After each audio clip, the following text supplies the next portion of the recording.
Tedavide peki neler yapıyoruz?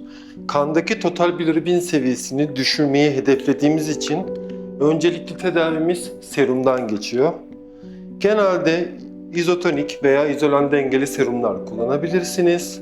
Serumun içerisine yeterli miktar aminoasit ve vitamin takviyesi, kullandığınız preparata göre dozları kendiniz ayarlayın.